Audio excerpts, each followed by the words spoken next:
Hi everyone! Welcome back to my mini vlog. Dahil malapit na naman ngang sumampa si kuya sa barko ay maaga niya kami pinapunta dito sa bukid. Kaya naman kahit hindi ako morning person ay maaga kaming gumising para lang maaga kaming makapunta dito sa bukid. Gaya ng dati ay sinusundo niya kami ng motor dito sa may tulay. Dahil nga nahihirapan kami maglakad lalo na't bitbit pa namin si baby. At dahil nga naiwan ang aming videographer, ayan, mag-isa lang siya nagbi-video habang siya ay naglalakad. Hindi na rin siya nabalikan ni kuya dahil may dala din siyang stroller. Kaya naman, pagdating niya dito sa bahay namin ay nandito na rin kami. Ito nga si nanay, nung nakitang nagbi-video si ate ay agad-agad lumapit at ibinida ang apo niya sa camera.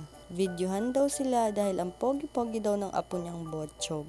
Maaga pa nga lang ay nakatambay na sa amin si Chakonchi. Alam niyo ba guys, noon pa man ay tambayan na itong bahay namin. Dahil bukod sa malawak na yung bakuran ay marami pang puno. Kaya naman mararamdaman mo talaga ang presko ng hangin. Kaya umaga pa lang madalas marami ng tao dito sa amin. Yung iba madalas dito na rin nagkakape tuwing umaga. Maya-maya nga lang ay bumalik kami ni kuya sa bayan dahil merong pinapabili sa amin si nanay. May mga tindahan naman dito sa amin, kaso nga lang walang grocery. Sumama na rin ako kay kuya dahil para ma-deliver ko na rin yung umorder sa akin ng cellphone. Dito na nga lang ako sa Pure Gold namili at sabi ko nga kay kuya, ako na nga lang ang mamimili para mas mabilis kami. Kaunti lang naman yung mga pinabibili ni nanay, kaya naman kayang-kaya ko na rin naman bitbitin. Gagawa daw kasi kami mamaya ng halo-halo at wala pa silang gatas at asukal. Pagkatapos nga naming mamili ay umuwi na rin kami kaagad. Buti na lang talaga kapag may tulay ay pwedeng tumawid nitong motor.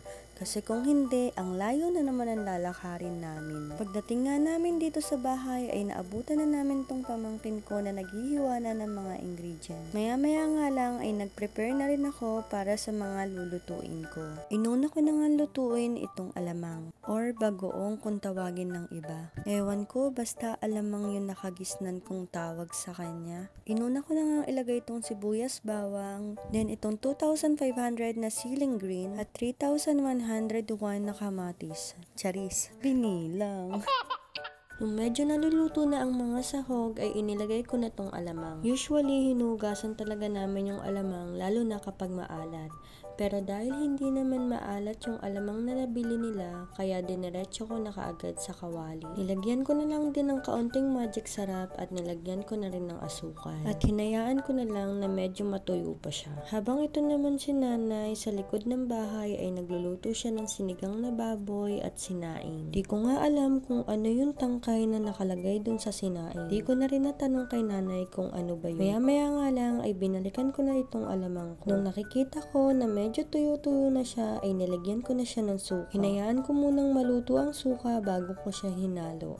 Nang matapos na nga ni nanay lutuin ng sinaing at sinigang, ito at nagpe-prepare naman siya para sa mga susunod na lulutuin. At ito naman tong pamangkin ko ay puro pa-cute lang. Siyempre hindi dapat siya ang bida kaya sumingit na rin ako.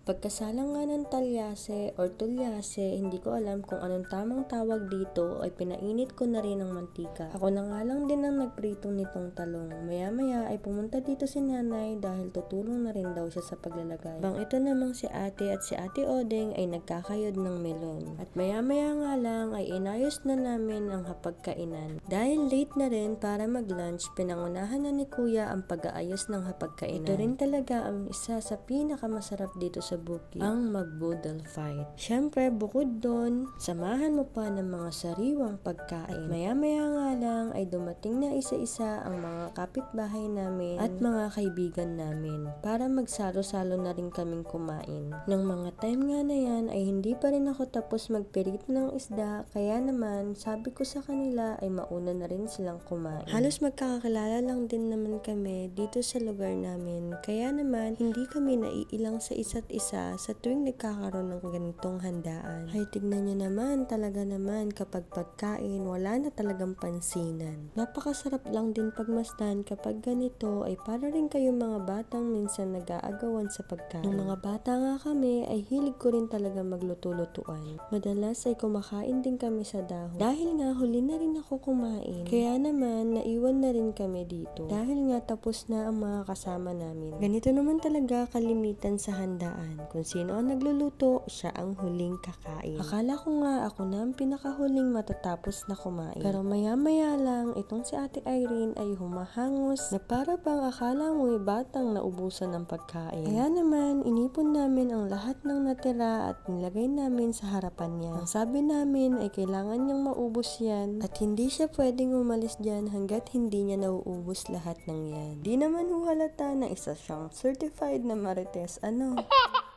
Tingnan niyo naman, habang kumakain ay hindi pa rin nawawala ang tsikahan. Daw ang marites na laging huli sa balita. Paano ba naman, tapos na ang kainan, tsaka pa lang siya pumunta. Nagalit pa nga sa ibang kapitbahay namin dahil bakit hindi man lang daw siya tinawag. Yan nga't kumakain na siya ay puro paninisi pa ang ginagawa niya. Pero syempre, isa na rin yan sa mga lambingan ng mga magkakapitbahay. Ang sabi pa nga niya ay wag daw siyang pagligpitan dahil hindi na daw siya makakapag-asawa. Aba ate, may asawa ka na ho. Ayan nga, at pagkatapos na niyang kumain ay tulong-tulong na rin silang magligpit ng mga pinagkainan. Ang iba ay nagtapon ng basura at ang iba naman ay naghugas ng plato at ito namang si ate ay nag-iigib ng tubig sa poso. Kaya masarap magsalo-salo dito sa bukid dahil tulong-tulong din sa pagliligpit ng mga pinagkalatan. And take note, hindi dito uso ang eat and run. Subukan mong tumakbo at hahagarin ka talaga ng itak. Charis! Talaga naman itong pamangkin ko pag siyang nakahawak ng cellphone ay gwapong-gwapo sa sarili Maya-maya nga lang ay dumating na rin sila ate kasama ang kanyang mga anak. Buti na lang at nagtira kami ng pagkain para sa kanila dahil late na rin sila nakadating. Nga namin inaasahan na dadating din pala ang aming mga tiyahin at pinsan sa side ni tatay. Simula nga na nagkasakit si tatay ay palagi na rin silang dumadalaw sa bahay. At isa rin yun sa mga pinagpapasalamat namin sa kanila. Ito ngang si tatay, every time na pupunta ang mga kapatid niya ay nagiging emotional. Tunan ng anak ko ay lagi nagpapakyut. Maya-maya nga lang ay tinimpla na namin ang halo-halo. Dahil wala pa nga kaming mabilhan ng crush ice, ay tube ice muna ang ginamit namin dito sa halo-halo. Nagmatamis na pala ng saging at kamote si nanay nung gabi pa lang. Pinagsama-sama lang namin lahat. Bahala na kung anong lasa ang kalalabasan.